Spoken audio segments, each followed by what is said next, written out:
let's take a look at a contradiction in the Bible and at one apologist's attempt to make the case that it's not impossible to harmonize the contradiction.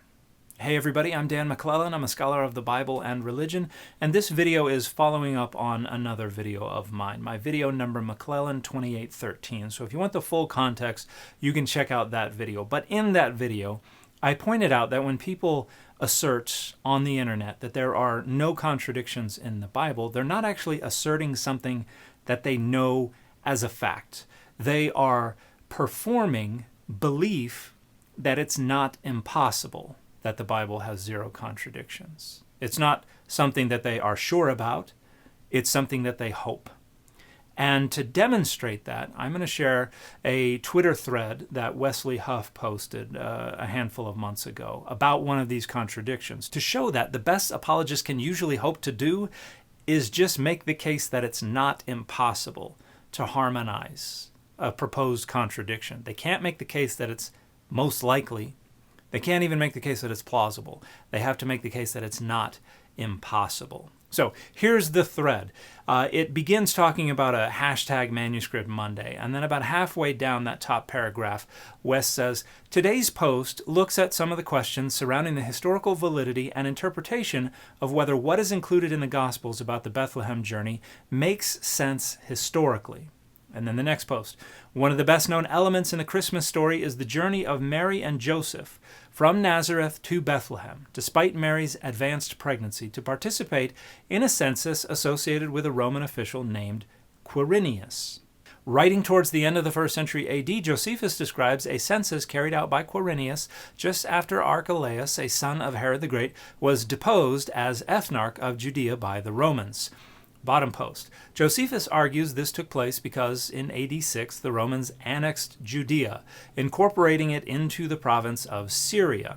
From a historical perspective, though, the census story pits Josephus's timeline against Luke and Matthew's. And here Wes is being misleading. I don't know if it's intentional or otherwise, but Josephus's story doesn't bear on Matthew's timeline at all. It only bears on Luke's, because Luke's is the only one that has anything to do with a census or with Mary and Joseph leaving Nazareth to travel to Bethlehem.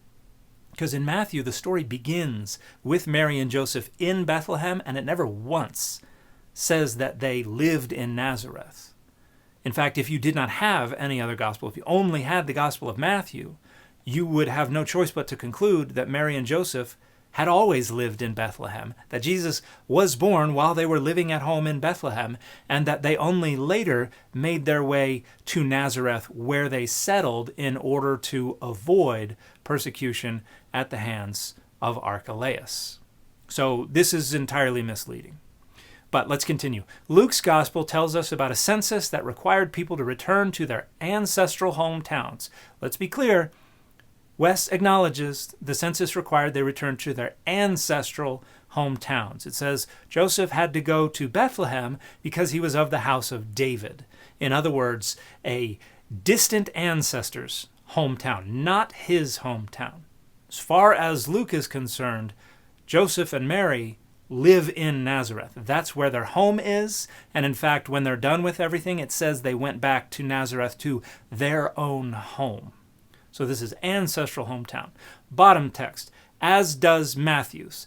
Again, flatly false. Matthew makes absolutely no reference whatsoever to any census and makes no reference whatsoever to Mary or Joseph living anywhere other than Bethlehem before the story starts with them in Bethlehem. And the text that Wes shares in this tweet has absolutely nothing whatsoever to do with Mary and Joseph leaving Nazareth or any census. Next post. Both Matthew and Luke seem to place Jesus' birth, and hence, for Luke, the census, within the lifetime of Herod the Great, who is most commonly thought to have died around 4 BC. The census of Quirinius, at least as described by Josephus, thus seems to have been about 10 years too late. Next post. At face value, we have precedent for people being called to their hometown for censuses in manuscripts like P. London 3904, a 2nd century papyrus manuscript from Alexandria, Egypt. This is misleading. You'll recall Wes said the census required them to return to their ancestral hometown. Here we have a manuscript requiring people return to their hometown. In other words, their homes. This is saying, hey, we're going to have a census. If you're away from home, return to your home, not your ancestral hometown. This manuscript has absolutely zero relevance whatsoever to Luke's claim that Mary and Joseph had to travel to Joseph's ancestral hometown. But let's move on. It reads, Gaius Vibius Maximus, the prefect of Egypt, declares, the census by household having begun, it is essential that all those who are away from their homes be summoned to return to their own hearths, so that they may perform the customary business of registration and apply themselves to the cultivation which concerns them. And then it goes on to say, if you think you have a valid reason for staying away from home, go talk to the person in charge of your particular administrative district. So again, this is utterly irrelevant, because this does not say, go to your ancestors' hometown. It just says, if you're away from home, return home. And every single indication within the Gospel of Luke is that Mary and Joseph's home is in Nazareth. In fact, after they do everything down in Bethlehem, it says they return to Nazareth to their own home. So if this were the declaration that were given to Mary and Joseph, they wouldn't have had to do anything because they were already in their home. So again, this manuscript is utterly irrelevant. This is apologetic misdirection. Next post. While the question about the census might be resolved by claiming that either Luke or Josephus was wrong, it is almost certainly to be resolved by acknowledging that Luke is wrong. Another possibility is that Luke has been misinterpreted. Notice, possibility. Not likelihood, possibility. And that understood correctly, his account is compatible with Josephus. What on earth could he be talking about? The Greek of Luke 2:2 is not straightforward, and there is some ambiguity. The question is whether the Greek word proti means first or before.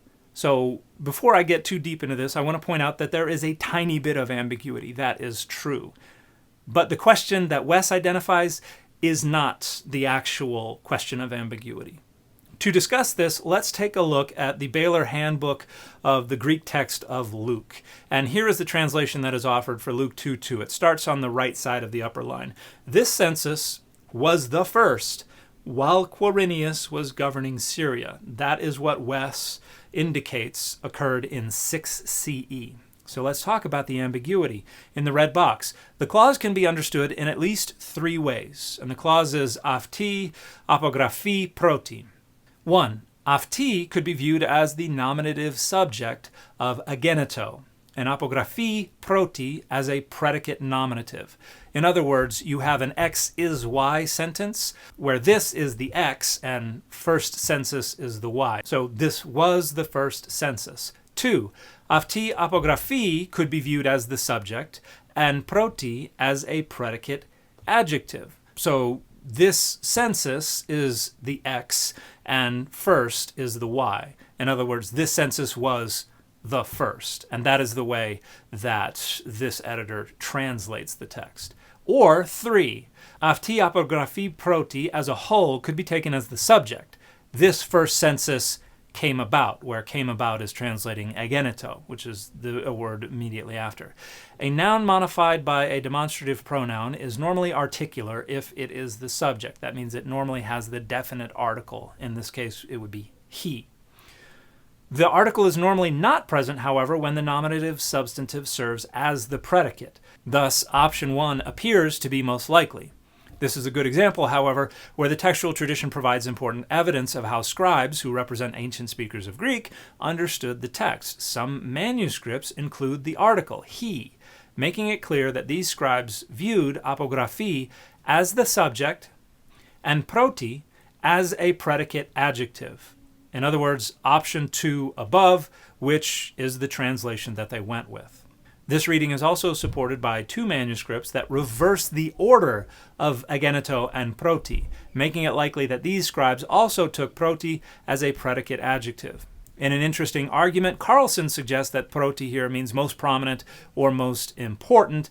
The point then would be that this registration became most important when Quirinius was governing Syria. In this reading, Luke is referring to the growing significance of Caesar Augustus's decree during the later period when Quirinius was governor. And that is an attempt to try to suggest that the census actually took place before Quirinius. And Wes's argument is somewhat related to that last point, but that is widely rejected. So let's take a look at Wes's argument.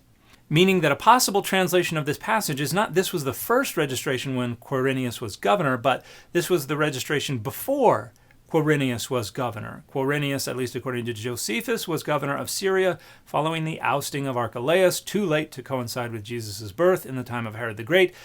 It is possible, though, that Quirinius could previously have held another significant administrative post in the region during which a separate earlier census occurred. This could also mean that before the AD 6 census of Quirinius, another one was carried out by someone else, and that Luke is clarifying for his readers that he is referring to this earlier one. However, this is not a likely or even really a plausible reading of the text. And here is the text in Greek, and I've put the relevant words in the red boxes. On top, avti, apographi, on the bottom, proti, egeneto. Now, the thing to note is that proti is feminine. It matches in gender avti, apographi.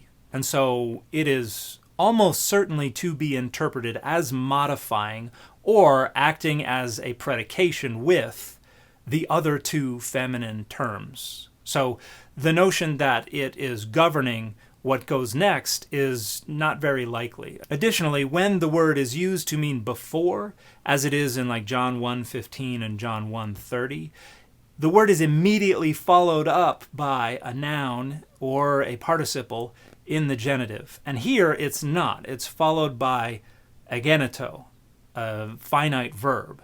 And so the word order does not make the before reading very plausible. In fact, when you look in the commentaries, you can look in Hermeneia, you can look in the New Testament library, you can look in the Anchor Yale Bible commentary, and you can look in other critical commentaries, and they will waver somewhere before this is not a possible reading to this is a possible reading but not a very likely reading. In fact, you can look at Bach's commentary on Luke, which is a very conservative one, and Bach is a very conservative scholar who frequently sides with apologetic arguments, and even he says this is possible, but not very likely.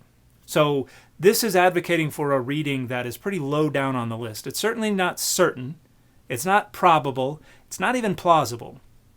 It's just a possible reading, and Wes seems to know that because he only identifies it as a possibility. But let's move on with Wes. It should also not be overlooked that Josephus could be incorrect, and this is also not very likely. This is possible, but not really plausible, certainly not probable, much less certain.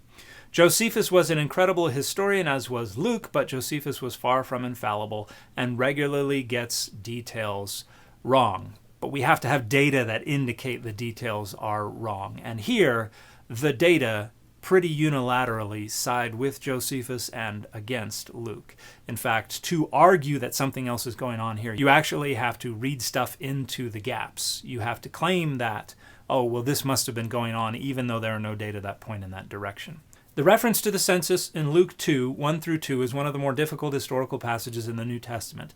Yet while we may not be able to point to a single definitive solution, we can be clear that the frequent claims that Luke has been shown decisively to be wrong in the Bethlehem journey are unwarranted. Historically credible and coherent interpretations of Luke's account are undoubtedly possible. So I want to disagree with the notion that we cannot say that Luke has decisively been shown to be wrong. That depends on what you mean by decisively. If you mean by decisively that it has been proven and there are absolutely no possible alternative interpretations, of course not. Historians pretty much never have the luxury of that kind of conclusive, decisive data. Now, if you mean decisive in the sense that we are certain enough with the data that we don't really consider alternative explanations to be plausible, then yes, we have concluded that. But Wes wants to make it sound like that conclusion is not as secure. Not because there's another conclusion that is certain, or even probable, or even plausible. It's because there's another conclusion that is possible. Or in other words, not impossible. So again, when folks say that there are no contradictions in the Bible, it's not because they are certain. It's not because it's even probable or plausible. It's because they have become convinced that it's not impossible, and therefore they are justified in believing it and in asserting that belief as a way to signal to other members of the same group that they are willing to incur the cost of increased scrutiny on themselves in public to put on display their fidelity to the in-group.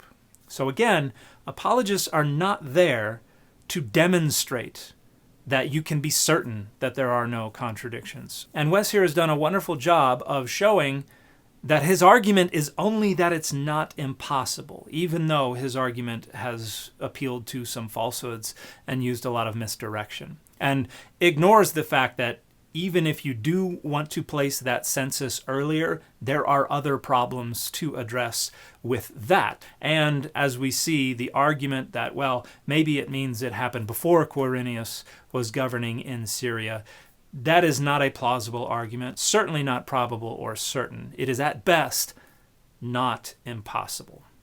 And the fit for this video has been Aurora Monroe, also known as Storm.